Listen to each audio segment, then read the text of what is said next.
Hello and welcome back to the channel. Tis I, Ken Lavigne, singer/vocal coach, and today we are looking at, reviewing, and pondering the significance of a classic from Rush. This is from 1981, Red Barchetta. This is their song. I think there was a single from the album Moving Pictures. It's a classic. It's a great song, and we're going to have a listen to it right now, focusing in on Geddy Lee's vocal performances, but we'll just enjoy the song as well. Here we go. 3, 2, 1, Red Barchetta. It's a song about a car. This is called Red Barchetta. That's Geddy Lee there on the bass, doing the very efficient introduction.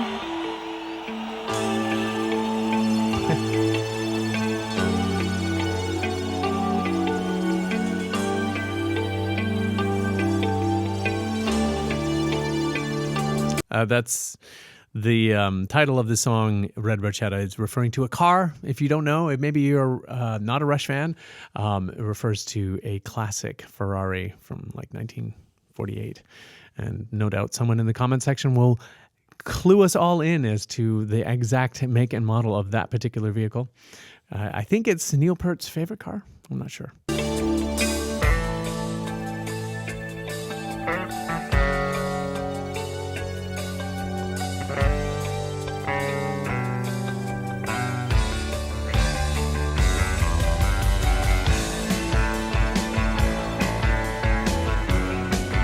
Sounds great. For live footage, this is amazing.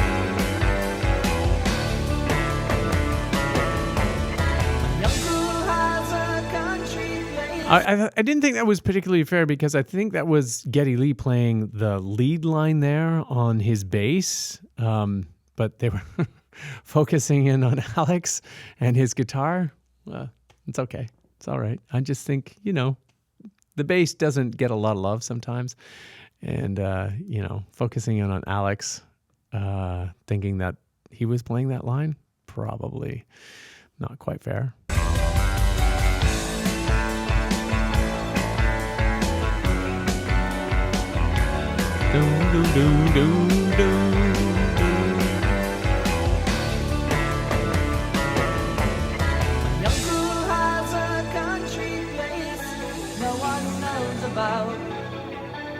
It says it used to be a farm before the mountain law.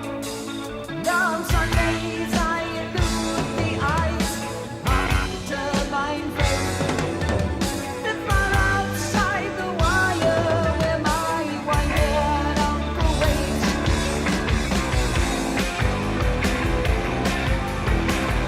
Oh, they're so young.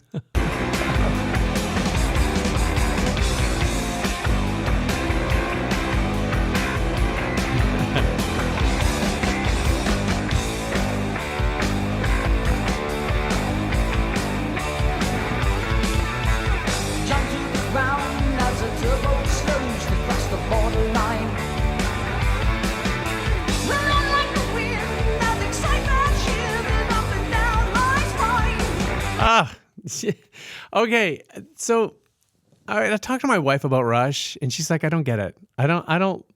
She's like, the songs, I guess, are kind of cool, but I just can't get past Geddy's voice. And, I think you need to immerse yourself in the world that they create. And Geddy's voice, he has this incredibly piercing,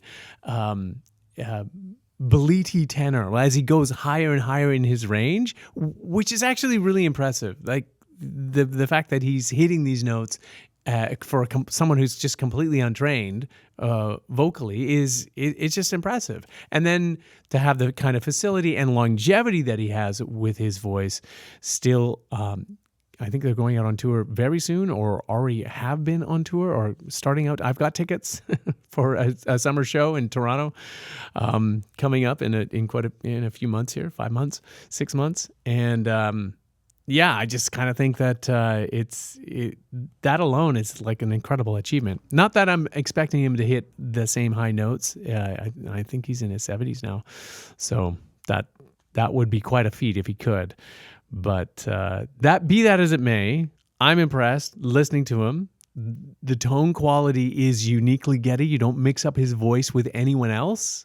And that's actually a bonus. Like if you're a singer, you want to have that identifiable trait about your voice. Be like, oh, that's Bruno Mars. That's Freddie Mercury. That's, you know that voice, right? And you definitely don't mix up Geddy Lee for anybody else from that particular era. He has a signature tone that is completely and totally his own.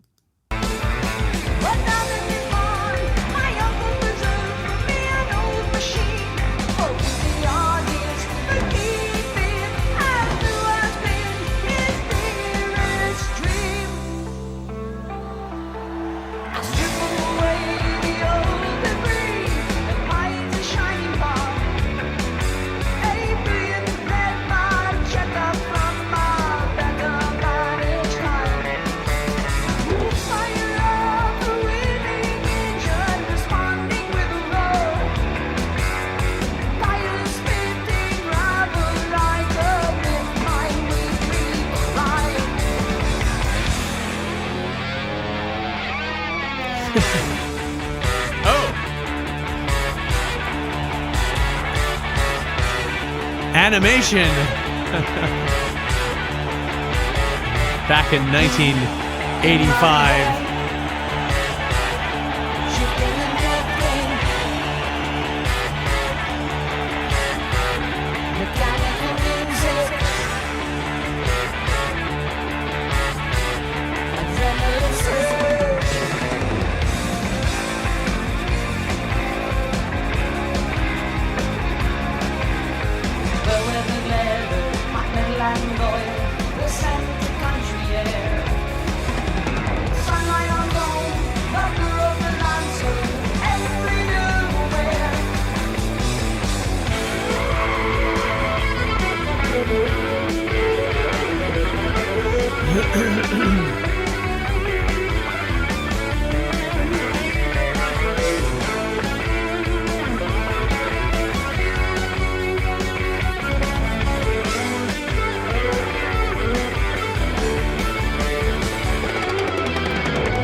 Okay, it's like note for note from the album. Like pristine, every note is exactly from as I recall it from the album, for sure. And that's impressive. That is impressive. I guess they sort of treat it more like this is an orchestral score. We're going to reproduce this live. And maybe part of it too is the expectation of the fans who really know this music. No, this isn't jazz. We don't want you to play anything that that you haven't already recorded.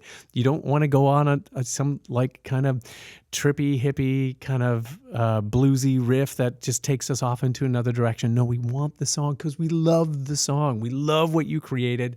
Please play it exactly like the record.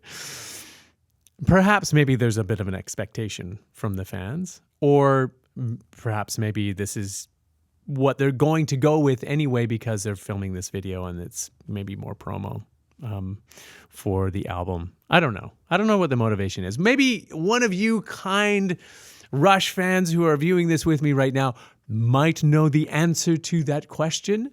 I've just offered my speculation. I'm thinking that's probably it, but I might be wrong. I could be wrong. I'm probably wrong. Let me know down in the comment section below.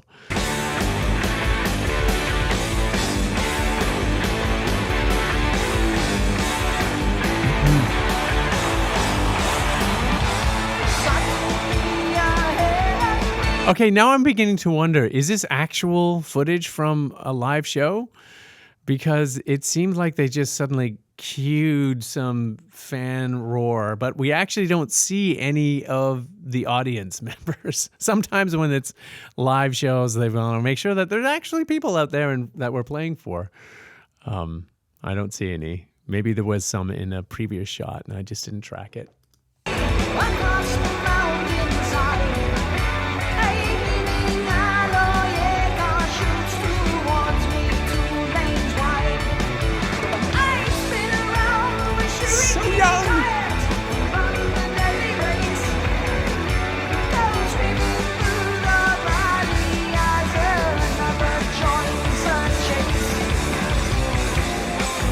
Oh, yeah. There we go. Okay, so there's the spotlight, and there are clearly, that's the stage. Don't know which stage. And there are people there. Okay, mystery solved. All right, this is actually an actual show, not like a pretend music video where we're going to pretend like we're on stage.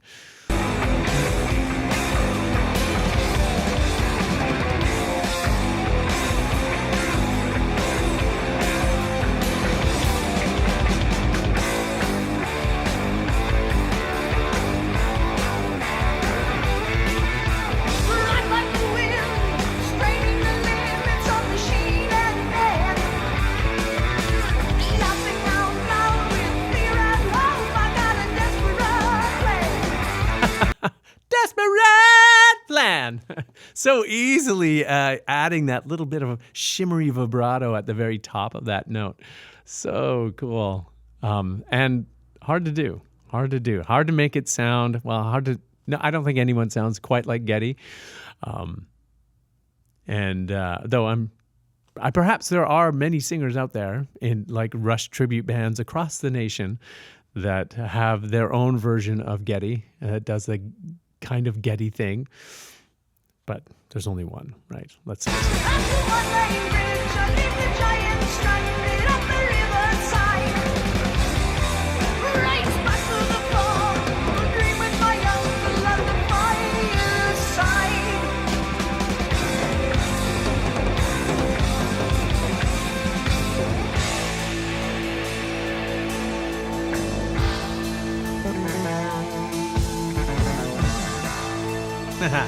Nice little moment.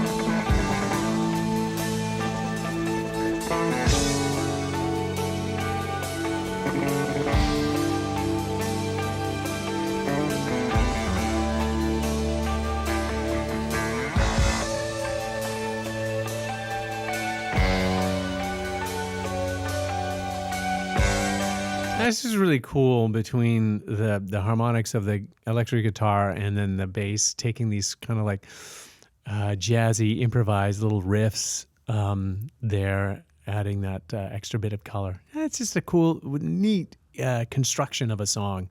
And the theme for the song is, all you Rush fans out there already know, but some of you might be wondering, why is he singing about a car? Like, what's going on? It's this sort of imagined future where automobiles have been outlawed, or only certain automobiles are allowed to go on the road because of safety concerns or something like that. So this car with no roof, this little sports car, is like a death machine, and it's so exciting. And this nephew sneaks into his uncle's farm, and then, not steals, but like takes the car out for these joy rides, and just the thrill of that is so amazing. Yeah. Actually, come to think of it, I haven't seen. It's been a long time since I've seen a convertible. Maybe those of you who live in the South, where the sun shines more often than it's raining. I live on the wet coast, and it's dull and gray and gross, and very few convertibles can be found in this neck of the woods. Certainly no modern convertibles. Though, actually, no, my nephew, he's got a convertible. Now that I think of it, though not like a Ferrari, or we don't run in those kind of circles. Anyway, but maybe you guys run. Maybe someone listening to this actually has driven in one of these classic sports cars from the 1940s or 50s, and with their ass sort of like inches from the pavement, and feeling that kind of excitement and thrill. Or maybe, I guess it's kind of a thrill when all of the brakes are like drum brakes. So stopping is, it's kind of optional. Anyway, okay. Let's let them finish the song. We still got another minute here, so.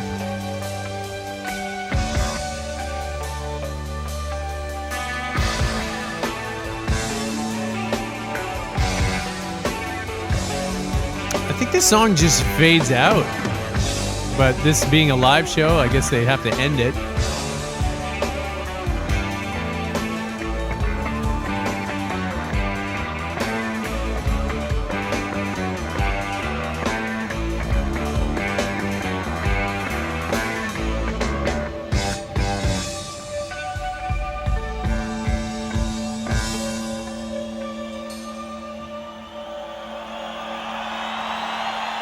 Yeah. Thank you very much, Montreal. Good Ah. night. Oh, that was the final. That was the final song from a show that they did in Montreal. Okay, there we go. That makes sense. Cool. Yeah, well done, Rush. I don't know if I need to say any more about that particular song right now. My final thoughts are just like I'm a Rush fan. I have been for ever since going down to my buddy Craig's basement and listening to Moving Pictures. I think this was in the early 80s sometime. And we snuck, I guess it was his older brother's record, Moving Pictures, and put it on that classic Sears stereo that looked like looked like it was all futuristic, from the 70s. It had like the dome roof on it. Anyway, yeah, okay, trip down memory lane for me. I don't know if that was a trip for you. Let me know your thoughts down in the comment section below, and also too, hit that like and subscribe button if you're not yet a member of this wild and crazy crew of music lovers and vocal aficionados. What are you waiting for? Like, hit that subscribe button. Be the first to listen to another reaction as it comes up on the YouTubes. And also too, if you are a singer and you want to know a little bit more about your voice, well, I threw out a little bit of jargon there. It's talking about head voice and vibrato and things like that. Maybe you want to understand a little bit more about your voice. Maybe you want to become a singer. You can sign up for a free vocal assessment down below there in the description. It is totally free. I'm not going to try and sell you anything. Well, I might try and sell you something, but I don't know. I sell you on the potential of your own voice. And yeah, we'll run you through your paces and give you some golden nuggets and send you on your way. Okay, and I guess that's it for me today. Thank you so much for taking some time out of your super busy day and spending a few of those precious moments with me. Much love and appreciation to you all, and we will see you next time.